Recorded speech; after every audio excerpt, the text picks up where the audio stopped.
नमस्कार। तनु की जुबानी चैनल में आपका स्वागत है।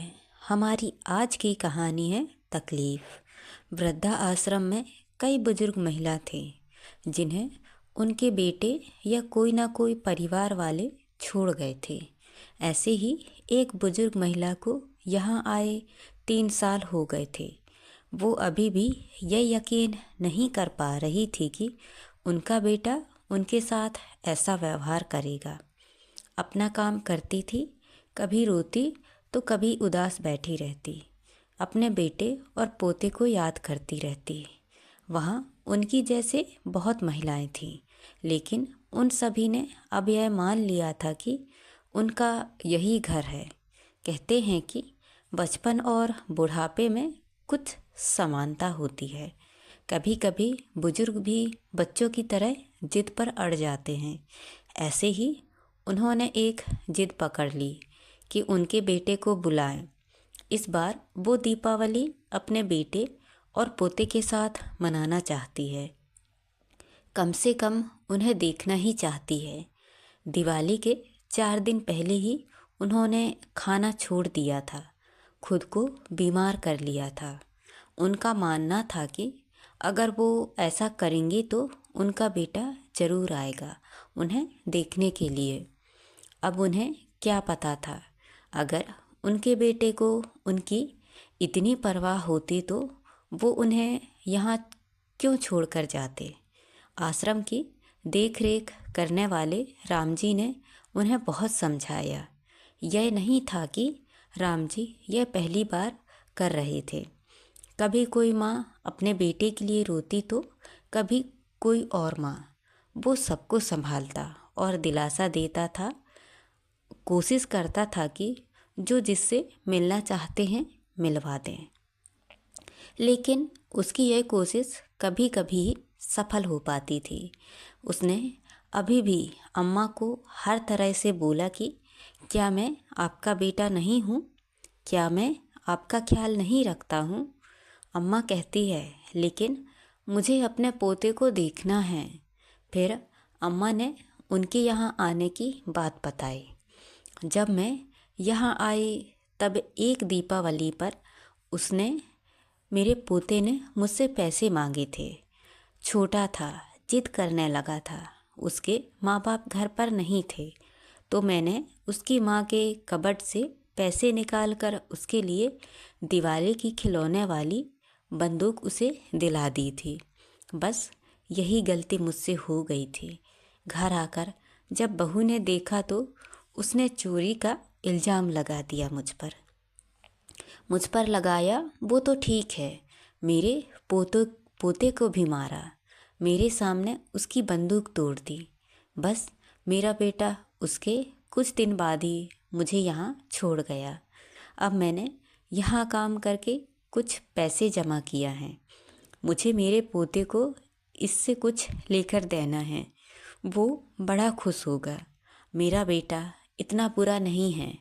बेटे को कहना माँ बीमार है, पोते को देखना चाहती है, वो ज़रूर आएगा। राम जी ने माँ की जिद के बाद उनके बेटे को यहाँ बुलाना चाहा, लेकिन पता चला कि वो यह शहर छोड़कर चले गए हैं। उनका कोई नंबर नहीं था। जो नंबर दिया था उन्होंने वो भी नहीं लग रहा था। राम जी अब यह बात जाकर कैसे उस अम्मा को बताए, यह उसे समझ नहीं आ रहा था। अम्मा जिद पर अड़ी थी। कहती थी कि अब अगर वो नहीं आया तो मुझे नहीं जीना है। वैसे भी क्या है मेरे इस जीवन में ऐसा। राम जी ने आकर अम्मा से कहा कि अम्मा, तुम्हारा पोता दिवाली वाले दिन यानी कल ज़रूर आएगा। अब तुम खाना खा लो। अम्मा ने कहा, नहीं, वो आएगा तभी खाना खाऊंगी उनके हाथों से। मुझे वो खिलाएगा। दीपावली की रात भी आ गई। अम्मा इंतज़ार कर रही थी। तभी राम जी एक 7 साल के बच्चे को लेकर उनके सामने आया। अम्मा से कहा, अम्मा देखो तुम्हारा पोता आया है। अम्मा ने खुशी से अपना चश्मा लगाकर उसकी ओर देखा और देखकर बोली, यह तुम किसे ले आए हो? यह मेरा पोता नहीं है।